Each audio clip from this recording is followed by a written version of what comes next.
Are you planning to move to Australia or already chasing your PR dream? Then listen carefully because 2025 has brought major changes that could shut the door on your visa pathway. Certain jobs are quietly disappearing from the priority list, and if you're in one of them, your chances of getting PR just dropped dramatically. Stay with me because this could be the most important update you hear this year. Australia has always been a dream destination for skilled migrants, but in 2025, the migration rules have taken a serious turn. If you're relying on your occupation to get permanent residency, you need to be careful because many jobs are losing demand due to new policies, rising salary thresholds, and updated visa streams. In this video, we'll explain which occupations are now at risk, why these changes are happening, and most importantly, what you need to do right now to stay on track for PM. Make sure you watch this video till the end. And if you're new here, don't forget to subscribe to the channel, like this video, and drop your thoughts or questions in the comments. Hey everyone, thanks for tuning in today. I want to talk about something important, why job demand for certain professions in Australia is dropping and how that's affecting PR visa applicants in 2025. Whether you're already living in Australia, holding a temporary visa, or planning to migrate, this update will affect your strategy. So let's dive in. In late 2024 and into 2025, Australia introduced several migration and visa policy changes designed to adjust how many permanent migrants are accepted, which occupations are prioritized, and how fast some applications get processed. These changes have ripple effects, some positive, some more challenging for many. Up until now, a lot of people seeking permanent residency could rely on certain job categories, employer sponsorships, or specific occupation lists. But now, with revised criteria, higher salary thresholds, S-holds, and shifts in planning levels, several occupations are losing demand or priority. One of the major updates was the introduction of the Skills in Demand visa. This replaced the old temporary skills shortage visa for many employer-sponsored pathways. It brought with it a new structure of occupation lists like the core skills stream, specialist skills stream, and essential skills pathway. But the catch is that these lists have become stricter and the minimum salary thresholds have gone up, which means some jobs that used to qualify are now excluded or much harder to get approved. On top of that, Australia's permanent migration program works under a capped system, and the allocation for skilled migration has been tightened in some key areas. The skilled independent category, for instance, now has fewer places while employer-sponsored positions are being prioritized more heavily. So people applying independently might face more competition and fewer invitations. Income thresholds have also seen a hike from July 2025. The minimum income required for temporary skilled migrants is increasing again. So, if your job doesn't meet that salary, you may not qualify for a visa at all, or might face major delays or rejections. This change especially impacts jobs that are lower paying or don't meet market salary benchmarks.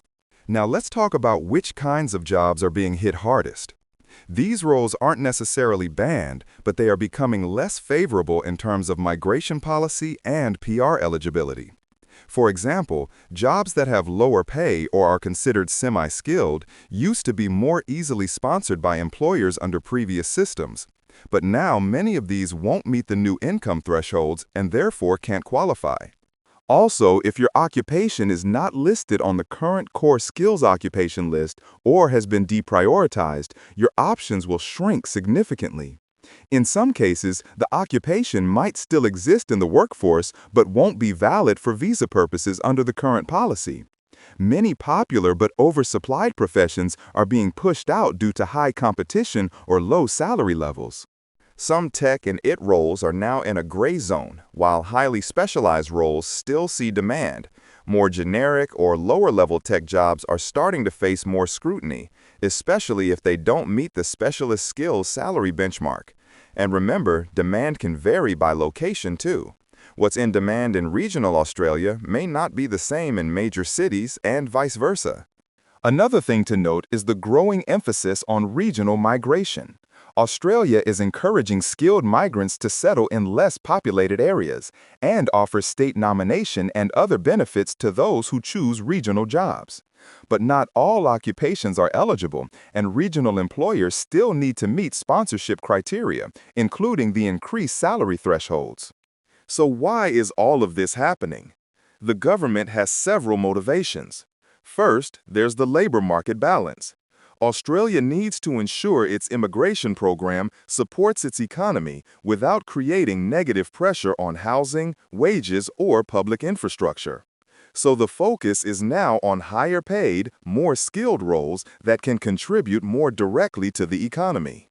Second, there's the goal of targeting genuine skill shortages in healthcare infrastructure, renewable energy, advanced manufacturing, and regional industries.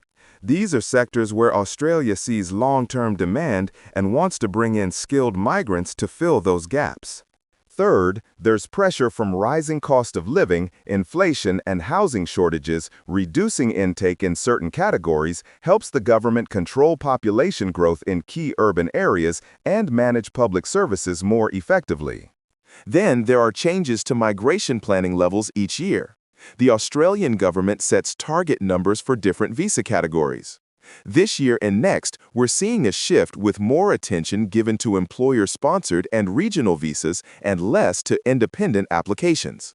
Finally, there's the concern around wage fairness. By raising salary thresholds, the government wants to ensure that migrants aren't underpaid compared to local workers and that employers aren't bringing in lower-paid staff just to save costs. So what does all this mean if you're planning to apply for a PR visa in 2025 or beyond? You might find your occupation is no longer eligible for some visa types, or that the salary needed is higher than what you currently earn or what employers are willing to offer. This may force you to look for better-paying roles, switch to more in-demand occupations, or find accredited employers who can sponsor you under the new terms.